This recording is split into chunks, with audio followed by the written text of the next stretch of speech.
Hi everyone, my name's Margie from Marjorie's Candies and Cookies, and today we're going to make butterscotch sauce. What you want to do is start with butter.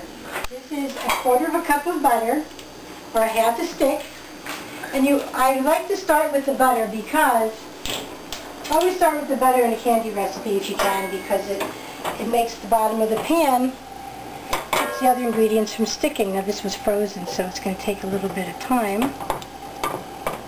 You really can put it in the microwave, actually.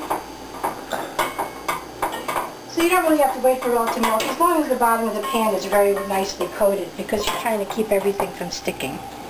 Now we've got 1 cup of heavy cream.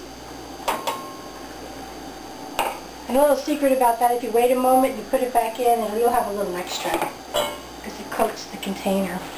This is 2/3 of a cup of corn syrup.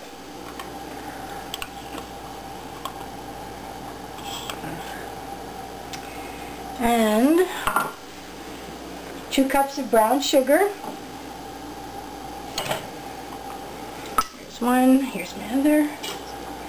And the secret ingredient to butterscotch sauce, if I don't add this, should I tell you what it is? If I don't add this, it'll be caramel sauce.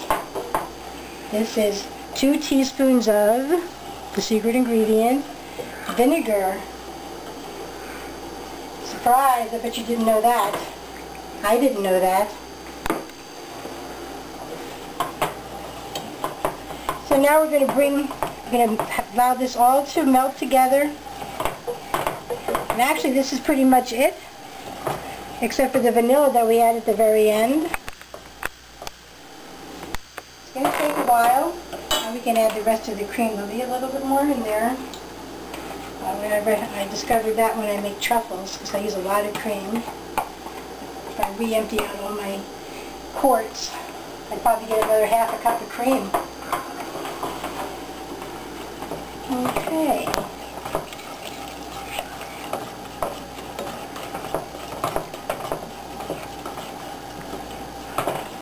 Okay, I've been stirring this, and you don't have to stir it the whole time. Okay. You just want to stir it occasionally, and I've been doing it on high because I've been stirring it. But now I'm going to turn it down. First I like to let it get to a full rolling boil, then I'm going to turn it down. Now if you'll notice, my butterscotch is going to turn out a little bit darker than if you make it with light brown sugar, because for all my candies and cookies I make my own brown sugar, which is really just a combination of blackstrap molasses and white sugar. I'm just going to bring this down now. You know, let it simmer. I'm not sure what exactly, you have to watch it. But it may be a little bit darker. Sometimes you think of butterscotch as being, you know, very, very pale yellow. But that's just because there's a little more molasses in this one, since I made my own brown sugar. So you just let this cook for a while, about 5 minutes, and you stir it frequently. And it's going to be a little bit thin, because it's going to be very hot. But when it cools down, it'll be a little thicker. So we'll put the timer on for 5 minutes. And just let it cook away. Stir it every once in a while. So now we're going to turn off the flame, because it's been simmering for 5 minutes. And we're going to add vanilla. That is 2 teaspoons of vanilla. And that's the end of it. Now it's going to be thin, but once it cools down a lot, it will be thinner. So we're going to let this cool down, see how it looks. So it is a little bit darker, just because, you know, that's what it looks like on the white plate. Not quite as dark as it looks in the pot, but that's because of my brown sugar. And for those of you who are in a really big hurry to eat your butterscotch sauce, if you want it to cool down really quickly, you can set it in the snow. Whoop! It's going to melt right down there. It's so hot.